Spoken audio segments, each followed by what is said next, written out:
Hello everyone and welcome back to another episode of Neurodiverse Let's List. I'm your host, Arroyo, and before we start, I would like to say please like, comment, subscribe, and follow us on all social media. We're doing a lot on this channel. We're doing more content, shorter wrestling content on our channels as well, so that's something to look out for.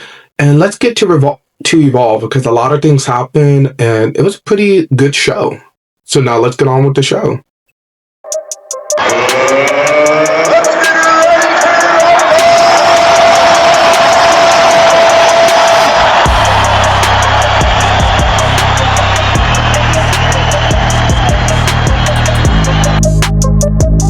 This match will get red hot.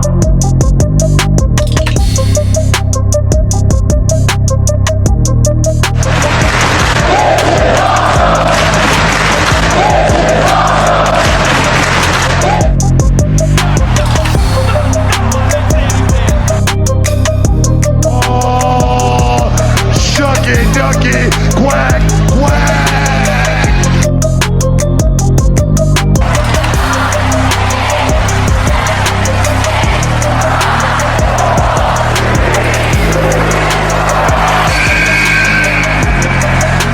Fatality.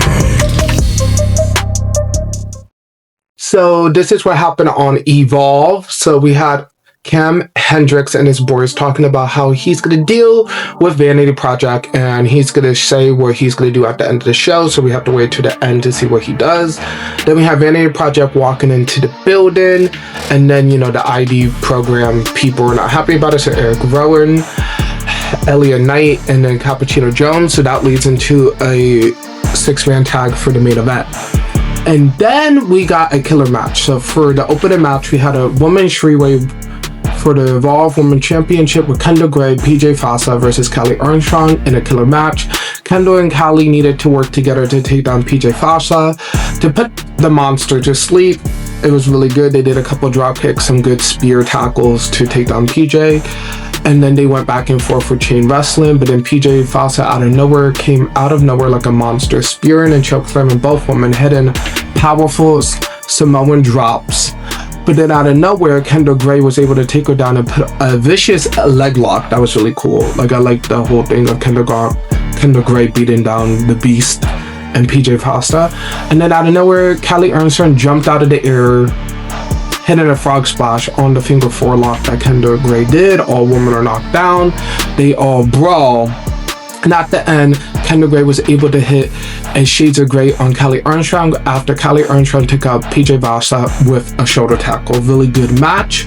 And then a lot happened after. So after, Carmen Petrovich is by ringside and Chewy asks her how she thought of the match, and she said it was good, but it's kind of funny that Kelly Armstrong, the face of Evolve, is somehow losing lately, and she's on a losing streak and she thinks she's still big and tough, and it's time for new people to come in and take her place. And then Kelly Armstrong gets mad and she says, Carmen, how about if I shove that sword up your...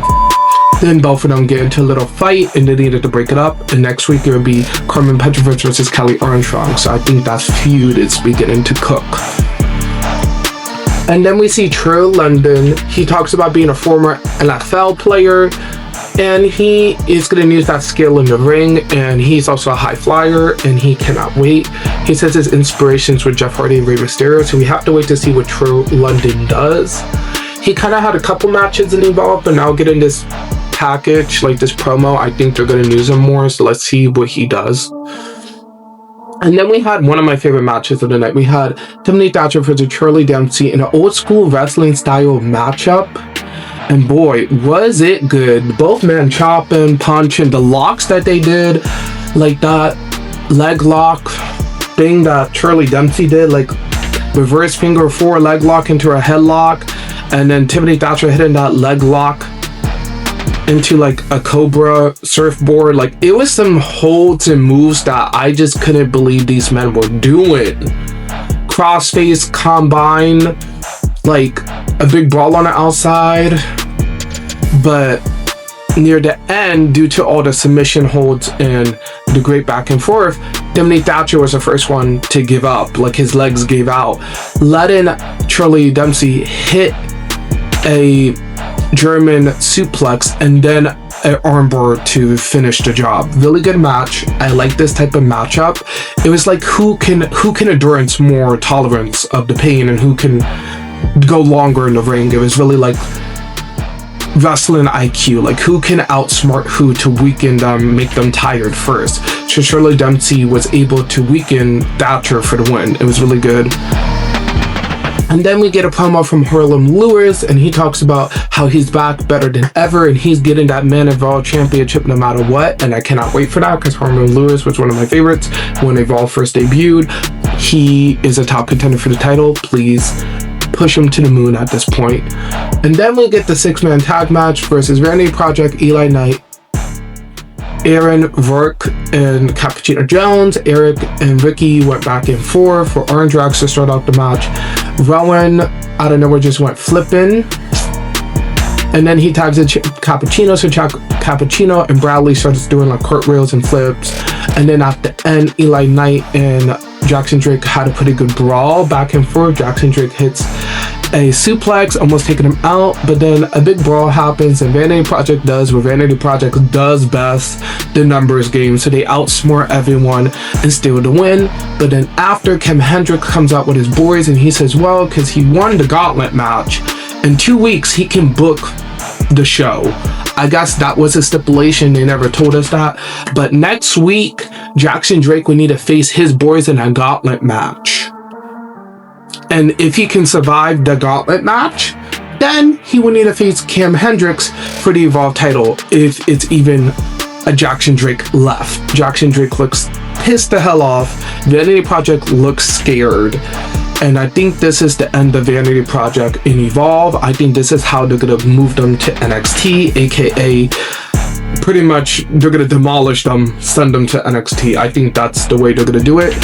Pretty good. And we have to wait, because next week we have Callie Armstrong and Carmen Petrovich, as well as Jackson Drake going in alone against 4 other guys from the ID program. So we have to see if he's able to persevere, because after that he's going to need to face Kam Hendricks a week after that. So Jackson Drake is doing triple duty at this point, because he's also on NXT. So we have to wait to see. Hopefully you guys liked the video. Please like, comment, subscribe, follow us on all socials, and I'll see you guys next time. Bye.